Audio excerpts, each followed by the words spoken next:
नमस्कार मित्रों, आप सभी का बहुत बहुत अभिवादनम, बहुत बहुत सुस्वागतम।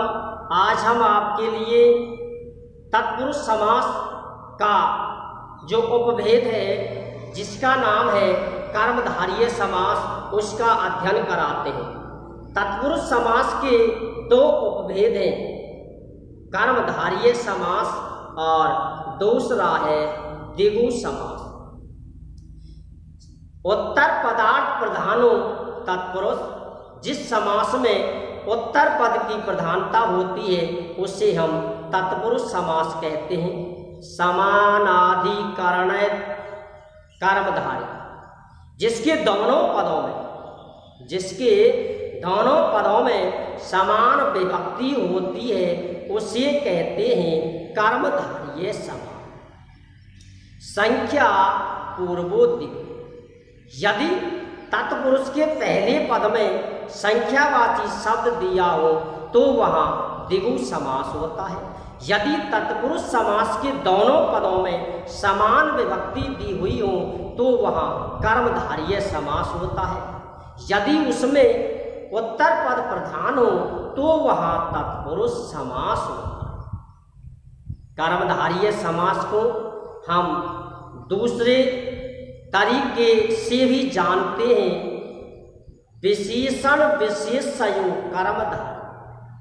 जिस समास का पहला पद विशेषण होता है और दूसरा पद कोई विशेष होता है उसे हम कर्मधारय समास कहते हैं। आइए आज हम कर्मधारय समास को आपके लिए कराते हैं। कर्मधारय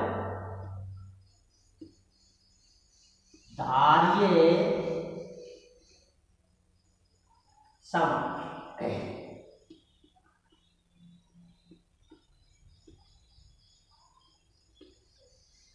इसका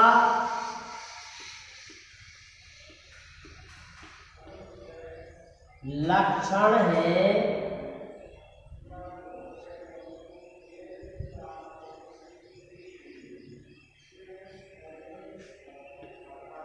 नंबर 1, समानाधिकरण। कर्मधारय,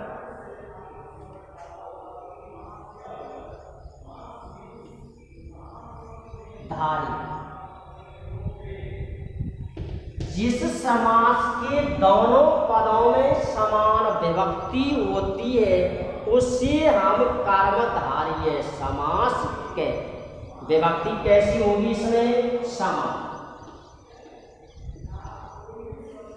समान विभक्ति यदि दोनों पदों में दी हुई हो तो वहां कर्मधारय समास होता है।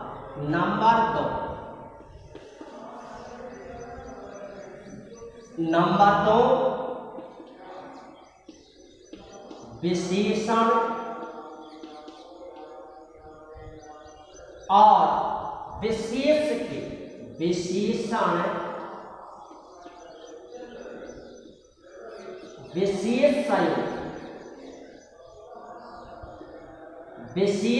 और विशेष के समास को हम कर्मधारय समास कहते हैं। जिस समास में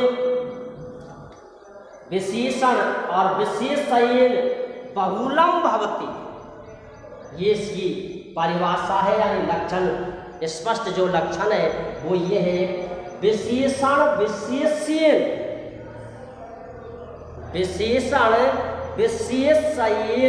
बहुलम। वैसे यहाँ लिख भी देता हूं, विशेषण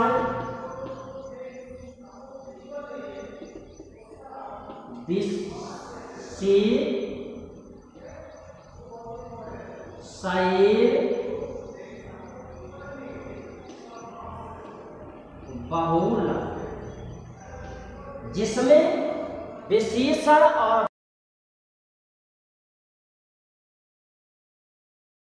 कह सकते हैं कि जिस समास में पहला पद विशेषण हो और दूसरा पद विशेष हो तो उसे हम कर्मधारय समास कहते हैं।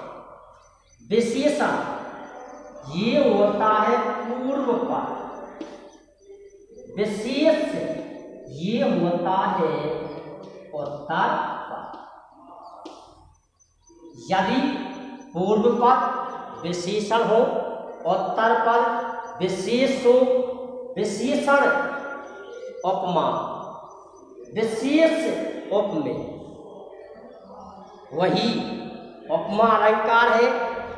विशेषण यदि जिस समास का पहला पद विशेषण हो और उत्तर पद कोई विशेष हो तो वहाँ कर्मधारय समास होता है। इस प्रकार से हम इस समास की पहचान कर सकते हैं। इस प्रकार से हम इस समास की पहचान कर सकते हैं। अब आपको याद क्या रखना, याद ये रखना है मित्रों कि समानाधिकरणे कर्मधारय, जिस समास के दोनों पदों में समान विभक्ति हो, अर्थात चाहे वो समस्त पद हो चाहे वो समास विग्रह हो, दोनों ही पदों में विभक्ति समान रहे। यदि विग्रह में प्रथमा है तो समस्त पद में भी प्रथमा ही हो। यदि विग्रह में तृतीया है या षष्ठी है या सप्तमी है तो समस्त पद में भी वही तृतीया चतुर्थी। ठीक है, दोनों पदों में विभक्ति होती है समान, चाहे वो षष्ठी विभक्ति हो चाहे वो सप्तमी हो, तो वहाँ इस विभक्ति का हम प्रयोग कर सकते हैं। इस प्रकार से हम इसकी पहचान कर पाए। इसके दोनों पदों में जो विभक्ति होती है वो होती है समान। समान विभक्ति विग्रह से जब हम समस्त पद का निर्माण करते हैं, विग्रह से जब हम समस्त पद का निर्माण करते हैं तो वहाँ हमें जो पहले पद की विभक्ति जो हटानी है, उत्तर पद में विभक्ति लगानी है जो विग्रह में लगी हुई है, लेकिन वचन दोनों पदों के अनुसार। यदि द्विवचन है तो द्विवचन, पुल्लिंग है तो पुल्लिंग, स्त्रीलिंग है तो स्त्रीलिंग। इस प्रकार से हमें उसका समस्त पद बना। देखिए आगे चलते हैं।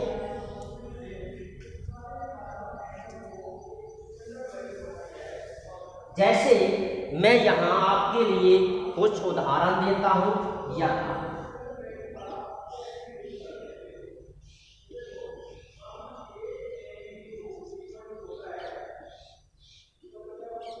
कृष्ण काट, ये पहला नियम है। कृष्ण माने काला और काके माने कौवा। कृष्ण माने काला और काके मान होता है कौवा। ये क्या चीज है? विशेषण। ये क्या चीज है? विशेषण। काके क्या चीज है? विशेष। काके क्या चीज है? विशेष। यानी कौवा काला है। विशेषण और विशेष दोनों ही मिले हैं, इसलिए यहाँ समास है कर्मधारय। इसलिए यहाँ जो समास है वो है कर्मधारय। अब हमें इसका समास विग्रह करना है। मित्रों, विग्रह जब हम करते हैं तो हमें व्याकरण का ज्ञान होना अति आवश्यक है, लेकिन हम आपके लिए बहुत ही एक छोटी और सरल पहचान देते हैं। उसके माध्यम से आप अपने प्रश्नों का हल कर सकते हैं। जैसे इसका विग्रह आपको करना है। देखिए, यदि विशेष अधिकांश, ये नहीं कि सभी में, क्योंकि रांतों के अनुसार रूप बनाए जाते हैं, लेकिन अधिकांशतः आप 99% उसका उत्तर सही दे सकते हो। काके यदि विशेष पुल्लिंग हो, यदि विशेष पुल्लिंग हो तो विशेषण में विसर्ग का प्रयोग करो, जैसे कृष्ण। काके, काके कौन सी लिंग है? पुल्लिंग। कौन सी लिंग है? पुल्लिंग। पहली चीज, अधिकांश विशेष पे जो विभक्ति लगी हुई है उसी विभक्ति का प्रयोग विशेषण में कर दीजिए, अर्थात जो उसमें लगा हुआ है उसी को विशेषण में लगा दीजिए। आपका उत्तर अधिकांशतः सही जाए। देखिए ये वो है जिसे कहते हैं कि तुक्का, जिसे कहते तुक्का। तीर नहीं तो तुक्का सही, तीर नहीं तो तुक्का सही। काक है, क्या लगा हुआ है? विसर्ग, तो प्रश्न पे हमने लगा दिया विसर्ग। यदि याद नहीं है तो, यदि हमें शब्द रूप नहीं आते हैं तो, यदि लिंग की पहचान नहीं होती है तो, काक है तो क्या लगा है? विसर्ग, तो प्रश्न पे लगा दिया विसर्ग। ठीक। दूसरे पद में कोई भी परिवर्तन नहीं करते। प्रश्न है, काक है, इस प्रकार से हमने इसका समास विग्रह कर दिया। आप इसके द्वारा किसी भी पद का विग्रह कर सकते हैं। जो विशेषण पे लगा हुआ है उसको ही, सॉरी, विशेष पे जो लगा हुआ है उसी को विशेषण पे लगा दीजिए, अंत में टी का प्रयोग कर दीजिए। नियम इसके और भी है, मैं प्रत्येक नियम को आपके लिए प्रकट करूंगा। इति का प्रयोग कर दीजिए, आपका समास विग्रह सही जाए। किसी भी उदाहरण को आप ले सकते हो, जैसे और भी मैं यहाँ लेता हूँ। जैसे यदि ये नोट नहीं किया हो तो आप इसे नोट कर लें, फिर से एक बार सुनते हुए चले। जिस समास के दोनों पदों में समान विभक्ति होती है उसे हम कर्मधारय समास कहते हैं। इसमें पहला पद विशेषण और उत्तर जो पद होता है वो होता है विशेषण। विग्रह जब हम करते हैं तो दोनों पदों में समान विभक्ति का प्रयोग किया जाए। अधिकांश में जो उदाहरण पूछे जाते हैं वो प्रथमा विभक्ति के पूछे जाते हैं, लेकिन ये निश्चित नहीं है वो किसी भी विभक्ति में आपसे प्रश्न पूछ सकते। जैसे और भी देखते हैं,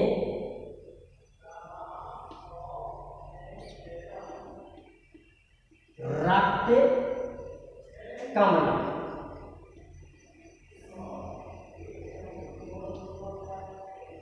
रक्त माने लाल, कमलम माने कमल। कमल कैसा है? लाल। कमल कैसा है? लाल। नील कमलम, नील माने नीला। कमल कैसा है? नीला। कमल कैसा है? नीला। कृष्ण केसा, अब देखिए बदलते हुए चलेंगे, आपको बड़ा ही आनंद आएगा। ये पहला नियम चल रहा है, सीधा नियम है। जो उत्तर पद में लगा हो उसे ही पहले पद में लगा दीजिए, अंत में ती का प्रयोग कर दीजिए, आपका समास विग्रह हो गया। समास का नाम लिख दिया कर्मधारय।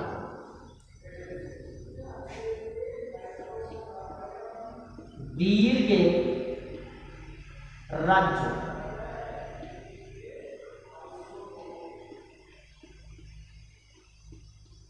निर्धान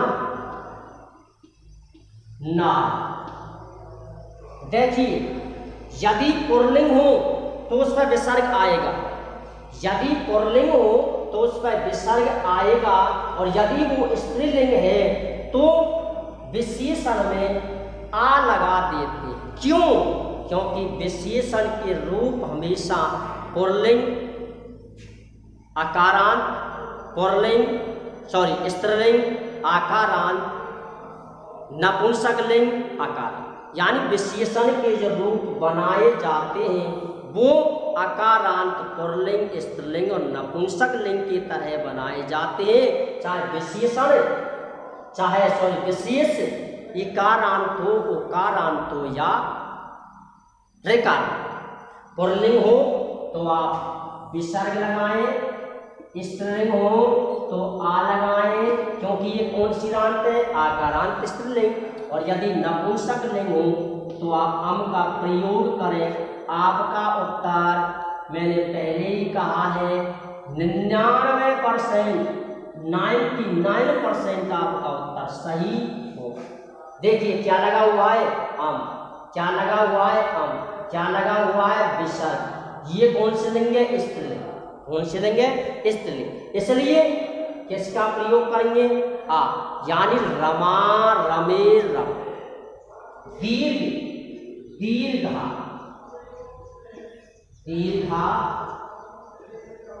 रज्जु और पीछे लगाते हैं। नारी कौन से लिंग है? स्त्रीलिंग। निर्धना,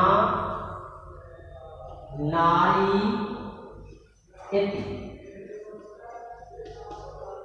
क्या लगा हुआ है? अम। रक्तम, लाल, कमलाम और अंत में लगा दिया है नीलम। नीलम, क्योंकि अम लगा हुआ है नपुंसकलिंग है। कमलाम। कृष्ण, पहले विशेषण लिखो। अब देखिए केसहा, केसहा क्या लगा हुआ है? आहा, तो इसमें आहा लगा दिया। कृष्णहा, केसहा। क्यों आया इसमें आहा? क्योंकि हमें विभक्ति समान करनी है, वचन समान करना है। मित्रों, जो उत्तर पद में लगा होता है उसी को हम पूर्व पद में लगा देते हैं, अर्थात विशेषण में लगा देते हैं और हम उसका विग्रह कर देते हैं। विशेषकर एक ही बात को आपको ध्यान रखना है, यदि स्त्रीलिंग हो तो उसमें आ, ए, आ, यानी एक वचन के अधिकांश उदाहरण पूछे जाते हैं तो आप एक ही चीज ध्यान रखें, आ लगा। क्या लगाना है? आ। स्त्रीलिंग हो आ लगा दीजिए, पुल्लिंग हो ए लगा दीजिए और नपुंसक लिंग हो तो अम का प्रयोग कर दीजिए। और भी मैं लिखता हूं प्रिय मित्र। मित्र कैसा है? प्रिय। मित्र कैसा है? प्रिय। मित्र कौन से लिंग है? पुल्लिंग, क्योंकि इस पर क्या लगा हुआ? विसर्ग। राम है रामौ रामः, राम है रामौ राम। इसका समास विग्रह हुआ है प्रिय है, मित्र है।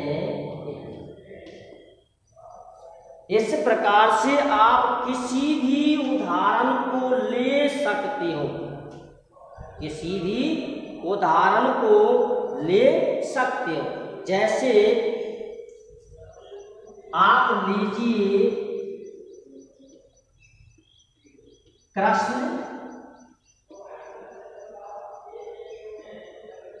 चतुर्दश। अब देखिए इसमें लगा हुआ है ई, क्योंकि इकारांत है, लेकिन चतुर्दशी कौन सी लिंग है? स्त्रीलिंग। कितने वचन? एक वचन। इसलिए विशेषण में इसका प्रयोग करेंगे पुल्लिंग, स्त्रीलिंग, नपुंसकलिंग अर्थात आ। तो कृष्ण का बना है कृष्णा, कृष्णा चतुर्दशी, यानी काली चौदश। एक महीने में हिंदी के एक महीने में 2 पक्ष होते हैं, कृष्ण पक्ष और शुक्ल पक्ष। कृष्ण पक्ष और शुक्ल पक्ष दोनों पक्षों में 15-15 दिन होते हैं। ये चतुर्दशी उसका जो 14वां दिन होता है वो चतुर्दशी के नाम से जाना जाता है। इस प्रकार से इसके ये बहुत ही उदाहरण मैंने आपके लिए दी हैं। जैसे और भी अभी ये समास पूरा नहीं हुआ है, जैसे और भी लोग जैसे जीर्ण,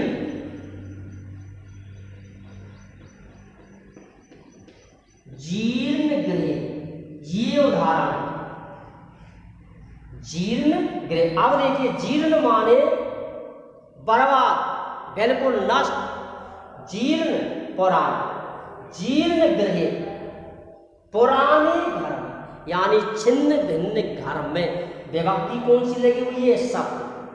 विशेष में विभक्ति लगी हुई है सप्तमी।